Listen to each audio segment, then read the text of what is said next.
perimeter around you. You're locked in. Don't make another move.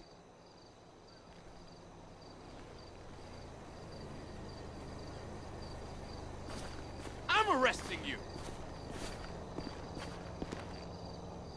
Dipshit!